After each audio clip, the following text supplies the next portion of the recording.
You're overwhelmed with work. The kids need fetching. The laundry's piling up. And it is at this point that you look at the average monthly salary of your domestic helper. It's about $600 to $700. And you think to yourself, that's a small price to pay for my family. But are you seeing the full costs? Welcome back to the Money Talks podcast. I'm Andrea Heng, and today we're talking about the costs of hiring a domestic helper.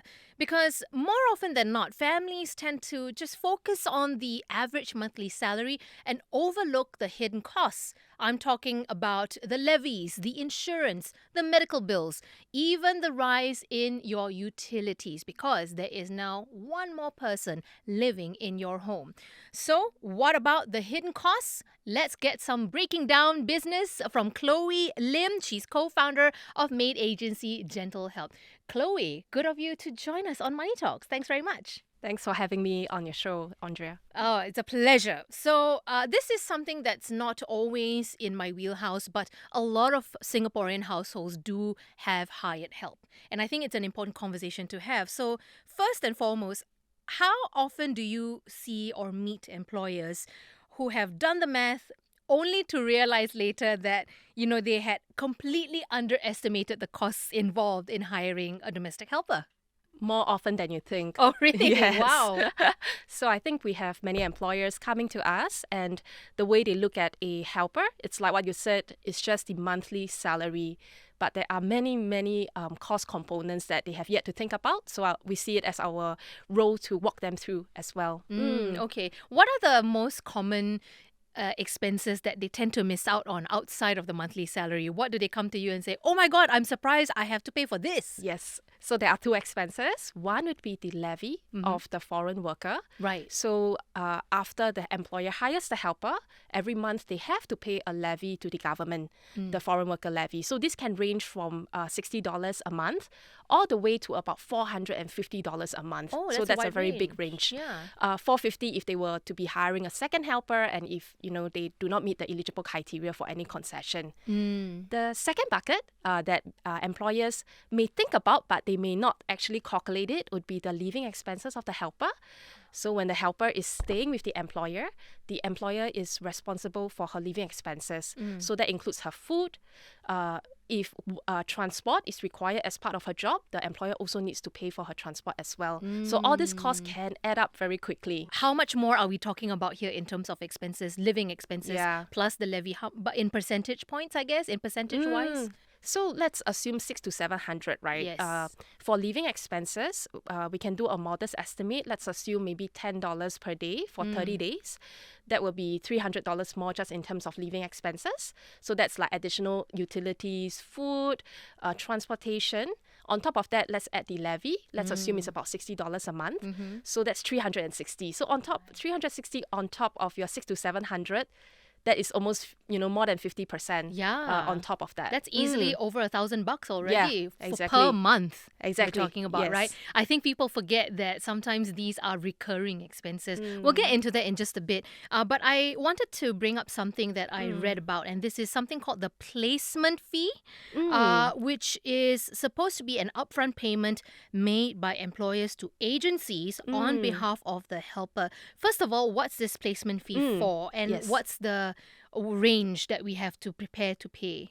The way to think about placement fee, it's a one-off fee on the employer's end. Okay. Why this placement fee occurs is that, let's assume I am a domestic helper. Let's say I am from Myanmar and I want to work as a domestic helper in Singapore. So before I can come to Singapore, I need to get all of my paperwork, documentation, as well as training sorted out. So there are a few steps. Number one, I need to get a passport done. Not every citizen has a passport in Myanmar. That's right. As another point is that I need to find agency in Myanmar to help me through the entire process. And there will be agency fees and processing fees involved. Exactly. More often, because I'm a Myanmar citizen, I may not know English, I may not know Mandarin. So I need to go to a training center for language training. I also need to go to a language center to make sure that I know how to perform basic housework, cooking, even elderly care and childcare. Wow. So typically we see that domestic helpers spend a minimum of about 1 to 2 months at the training center before they can even come out to Singapore to work. Wow. So it's actually quite a big investment, a Yeah. significant investment on the helper's part, even before Yes. they leave the country. Exactly. So there's a lot of commitment from their end, because you can imagine if I were a village girl from Myanmar, I need to travel all the way to Yangon to a training center, pack up all my luggage, and then commit to staying there for 1 to 2 months before I enter Singapore. Right. And then coming to Singapore, there's its own set of fees that you have to pay for, right? What Yes. might some of those fees be? Exactly. So the way that I'll look at it is the one-off expenses. You can think of it as 2 buckets. One is before the helper steps into Singapore. Okay. So that's what we have mentioned. So all this costs, it depends. Some of the helpers, they will have to bear it. But for example, in the Philippines, the workers do not bear any of this placement fee. So Okay. the employers will bear it. Right. So there are the costs that are incurred after the helper reaches Singapore. So let's say I am that same Myanmar helper who has arrived in Singapore. So I don't go straight away to my employer's house from the airport. That's right. I will have to complete my medical examination in Singapore to make sure I'm healthy. If I'm given that I'm coming to Singapore for the first time, I need to attend the training for domestic helpers.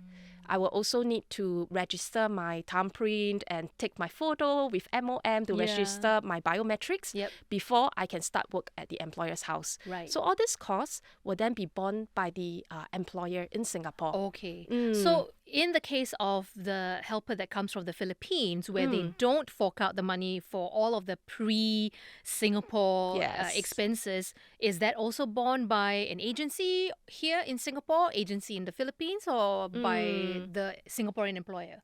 So these are typically costs that the Singapore agency will pay, but Okay. as you can imagine, the employer will still be the ultimate bearer of this cost as well. Okay, so there are recurring costs that we talked about, right?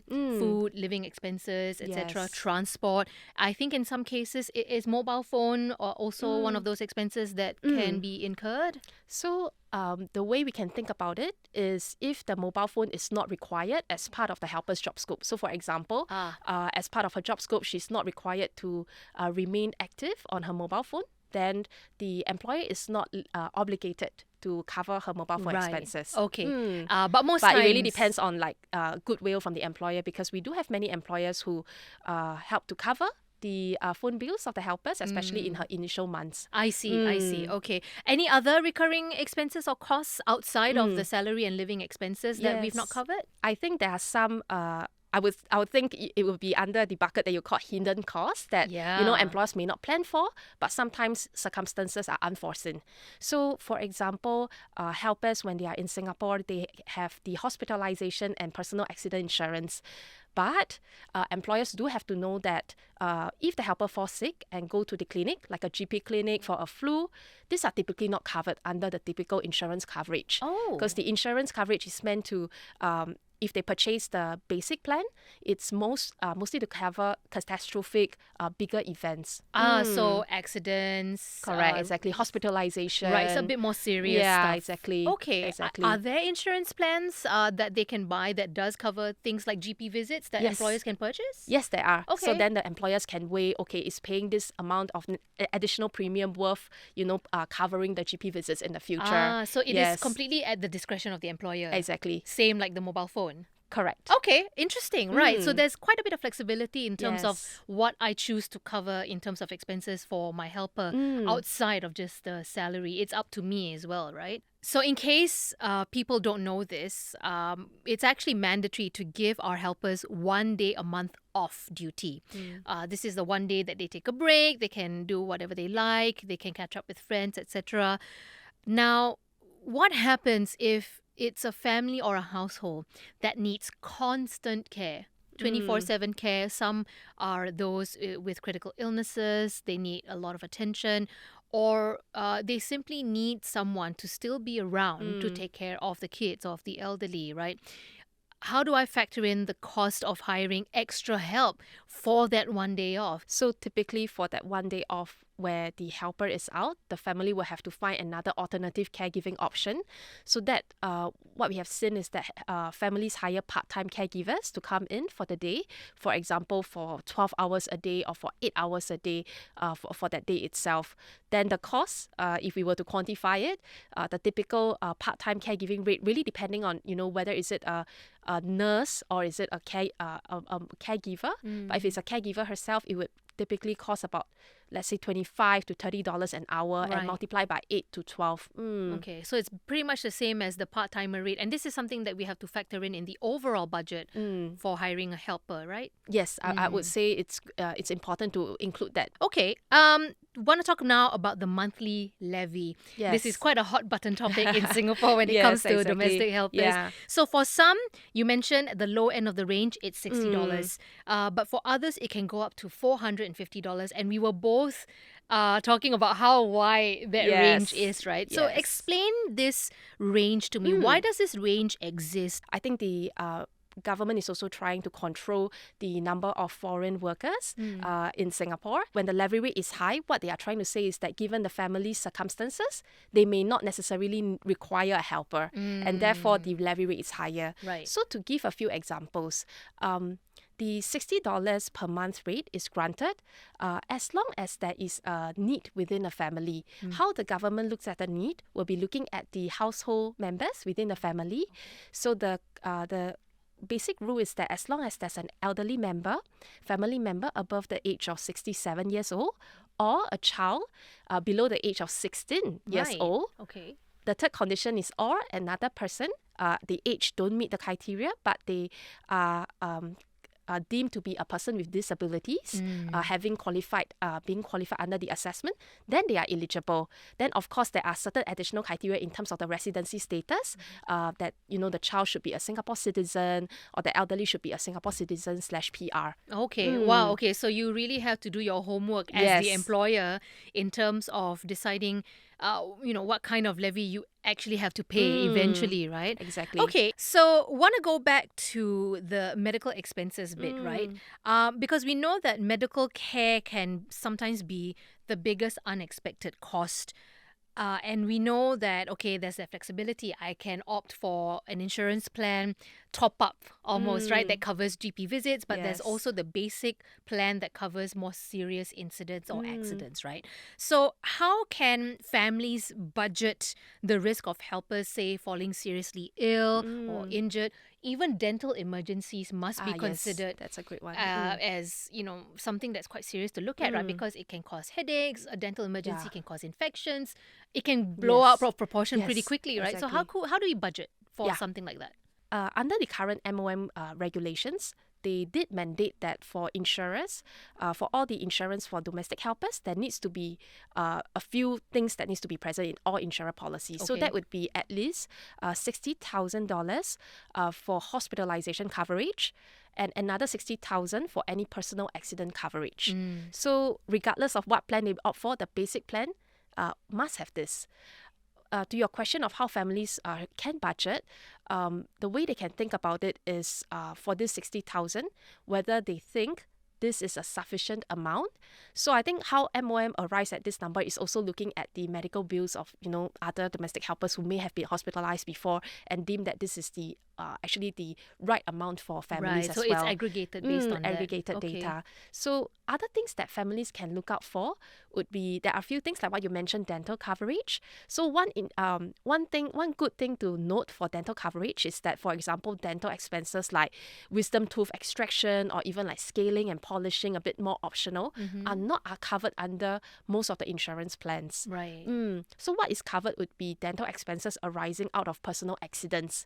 So therefore needing them to go through emergency dental treatment. So that's another thing to take note of. For insurance, usually what families can look at will be looking at aside from the basic what's covered, to look at the top-ups and what would actually makes most sense to them. So I think one thing that we do encourage sometimes employer to consider would be, do you know that for the 60,000 hospitalization coverage, after the first 15,000, the remaining 45,000, right?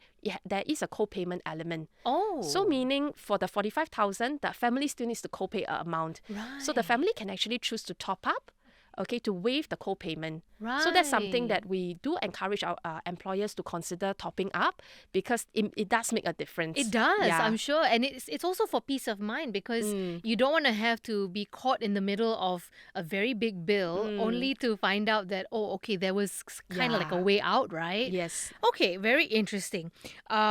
You know, in the world of employment, I think you and I have experienced this. Sometimes things don't work out. Yes. Right, there's a bit of a mismatch. Same thing with hiring domestic helpers. Yes. And we hear stories all the time, right? The performance doesn't match the expectations, etc.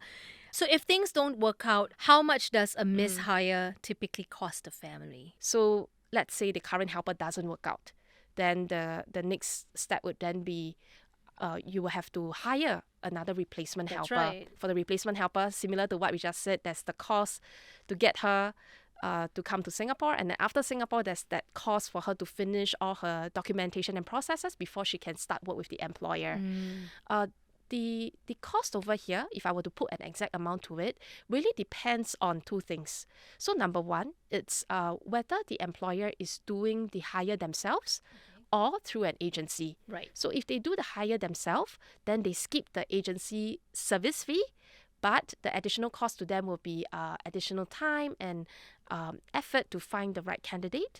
If they go through an agency, then they incur additional service fee. So if they go through agency, I will put the rough cost at about, I would say about 1 to 2K. Oh, wow. At the minimum. So please do budget for that. The reason being is for the agency, at least many of the agencies, they will provide replacement. For the replacement, the agency will not charge any further service fee to the employer, but for the third-party fees, they still apply. So, for example, what we just mentioned about the medical examination, the MOM fees, all these will apply again. Right. So it is costly. Right. So that's why it's a lot of pressure to make sure that this Yes. relationship actually works. Yes, Because exactly. it becomes very costly if it ends up being, I wouldn't say a mistake, but if it doesn't work out, it can be very costly. Yes. So in the event of a early termination of the contract, either initiated by employer or helper, there are two costs. Yep. One is the cost of rehiring another helper. Yeah. The other one would be the cost of sending back the current helper. So I'm glad that you went there, because I wanted to talk about repatriation costs. Yes. It's actually mandatory to send a helper home at the end of the contract. You don't just drop her off at the maid agency and bye-bye. It doesn't work that way. Yes. You have to send her home at the end of 2 years. So how do we budget for this expense? And this, I guess, applies to our previous scenario of, that early termination. You still have to send her back if you choose to, right? So how do we budget for that repatriation cost? So the way we tell employers would be, if you are aware of the end date. So for example, your helper's last day is approaching already. So it's time to have that conversation with her, maybe a few months earlier, to ask if she would be keen to renew her contract with the employer. That's a win-win, right? Because she continues for another 2 years. You incur very minimum costs if you are rehiring, extending her contract by another 2 years. Okay. But in the event whereby either party chooses not to renew the contract, then the employer can already start booking the air ticket for her in advance. I think especially given the current crisis, the ticket prices are getting very unpredictable. That's right. It's good for employers to actually plan out in advance and purchase the air ticket a few months in advance as well. I think it's generally good practice also, planning in advance, because it saves you cost in terms of flights, whether or not there's a war going on or there's a crisis. It's always generally good practice. Yes. If you already know there's a deadline in place and you mutually agree to part ways, why not, right? Exactly. Right. The other thing to note would be also ensuring that the air ticket has enough, baggage allowance, little things like that, right, for her to go back. They're not exactly going home with the same amount of stuff that they came here with, right? Certainly they would have collected stuff along the way. And also, I think because a lot of the time it's their first time in Singapore, in a big city, and they want to bring home a lot of souvenirs for their families. So there's going to be a lot more baggage that they came here with. So are we, as the employers, obligated to shoulder the cost of excess baggage for them when they return? Right. So for the luggage, the employers will only need to cover 20 kilograms of checked-in luggage. Okay. For the remaining, let's say they have, 30 or 40 kilograms of luggage, then they will need to think about planning it, right? Which is, can they send part of it home already via other logistics providers? Then the air ticket will cover the 20 kg checked baggage. Ah, that's a good life hack, actually. So, Chloe, when you say transport costs, it has to be above and beyond just the flight ticket, right? Because a lot of these young girls, they are coming from rural areas in Myanmar and the Philippines even. So there would be a lot of overland transport costs incurred as well. They have to take a certain car, a van. So will we have to also fork out costs for that kind of transportation as well? So right now, the employer's obligation is to send her to the nearest international port of entrance that's nearest to their home. Okay. So for example, let's say she comes from the Philippines, there are going to be a number of airports in the Philippines. That's the right. employer's responsibility will be to send her to the nearest international airport that's nearest to her hometown.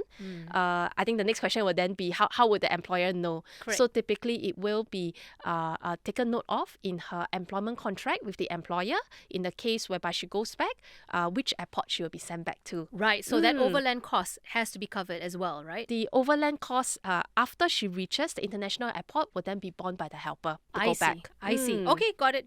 What happens to her insurance plans when the contract is terminated? Yeah. So when we send her back, what happens to all of these other recurring expenses that we have chosen to pay for her during her tenure with us? So once the employer has sent her back, the employer should then go in to cancel her work permit. So the good thing is that MOM will communicate the cancellation information to the insurer company so that the insurance will be automatically cancelled as well. But there Right. will be some processing time. Right. So it's literally one step, reported to MOM, and that's it. Yes, Okay. exactly. Okay. All right. So if a family is still looking purely at the bottom line, how does a cost of a live-in helper compare to, say, infant care centers? There are senior care centers now Yes. also. There are part-time cleaners, so many popping up Exactly. these days. There are part-time caregivers as well. Yes. All in all, if we compare all of these more flexible part-time options Yes. versus a live-in one, how do they compare? So I would say if we look at from a total cost, the way that we also discuss with employers about this is when we look at a live-in helper, the so-called benefit is that if she is with the employer for many hours of the day, the hourly rate, if you compare on an hourly rate basis, is likely to be lower. Okay. So as an example, when we hire a part-time caregiver into the house, the current market rate should be about $25 to $30 an hour. Okay. If you look at the domestic helper, let's assume her salary is maybe about $600 a month, and that's divided by, let's say she works for 26 days a month. So the her daily rate is actually lesser than $30. And would that also include all of the recurring expenses? Yes, dividend as well. That's a great one. So Yeah. let's say we use the $1,000 that we mentioned Yeah, earlier. let's go with that. We yeah. use the 1,000 and then we divided it by the 26 that we mentioned earlier. We would likely be looking at maybe about $40 Okay. a day or Alright. so. So that's for the helper And it's versus still a part-time. cheaper. So, but I think the main thing that we ask employer to look at is really understand what is your need. Correct. So, for example, if an employer comes to us and they say, oh, we are just a dual income couple, we have no children, no elderly, we just need someone to clean our house, then the answer is very clear. Unless you are living in a very big house, most likely a part-time cleaner will suffice. But if the employer is looking at having children at home and elderly at home, the main thing that we ask the employer about is, what are the nature of your needs? Yeah. So, for example, the need is the helper, the caregiver needs to wake up in the middle of the night to accompany the elderly to go to the toilet. Yeah. Or there needs to be someone at home to watch over the elderly due to high floor risk. In a case of infant care, maybe sometimes the baby will get rejected from the infant care center. So you need someone to pick up the baby and also tend to the baby after the parents reach home because... And these are technically it's kind of like all these mini emergencies that add up, right? Correct. And it's just better to have peace of mind, someone there all the time. If there's no need to change the helper, I would say that the cost of having the helper then becomes more predictable and more manageable in the long run as well. So if they are able to hire the right candidate, I think it will reduce a lot of the potential headaches down the road. I think the other part would then be for a family who might be more budget constrained. The other consideration is they could hire a helper who is already in Singapore herself. Yeah. So these are what we call transfer helpers. Right. And do they typically cost more? Is there a premium attached to transfer helpers? So typically the transfer helper in terms of the overall one-off cost will be lower. Okay. Just because they don't incur processing fees overseas, for example, the air ticket to come from their home country to Singapore, etc. So for such helpers, the good thing is, the one-off cost is a lot lower. And for example, if the family already knows another family friend, they no longer need the helper, then transferring the helper over, that's also a very good option as well. And the word of mouth certainly will help as well, because if they worked out for one family, they certainly, you don't have the teething issues necessarily when they go to the other family, right? We also ask employer to budget one more expense. This is not truly obligated, but more of like a goodwill or a gesture expense for the helper. So that include things like, for example, her birthday. You probably will bring her out for a meal, or maybe some employers will give her a red packet. Or for example, your helper really likes a certain thing, and it's not your obligation, but you buy her the additional. Let's say it could be a toiletry that she prefers, or food that she likes. Things like that. So while all these costs, they are not necessarily what you will budget for, but because the relationship is still very human, right? At the end of the day, these things may still come in. And I think the benefit of such is that we do see when, the employers and the helpers have a good relationship. It's like how we are employees of our current companies.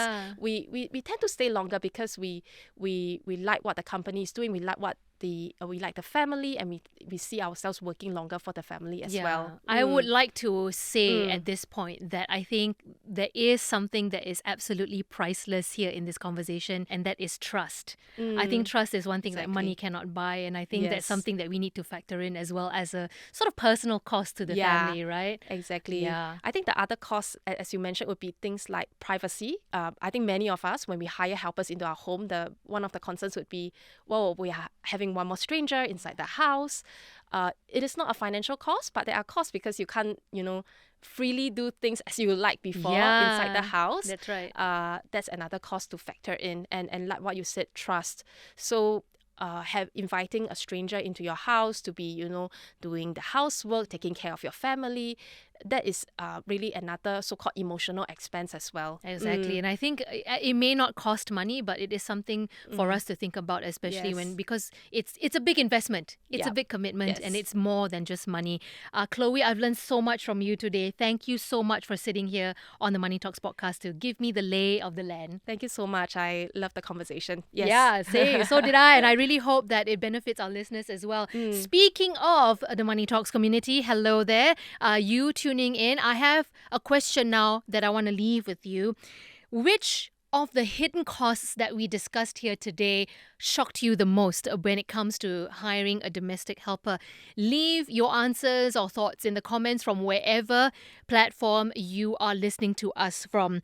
Let us know also via email if you prefer that, cnapodcasts@mediacorp.com.sg. I'm Andrea Heng, signing off for the Money Talks podcast.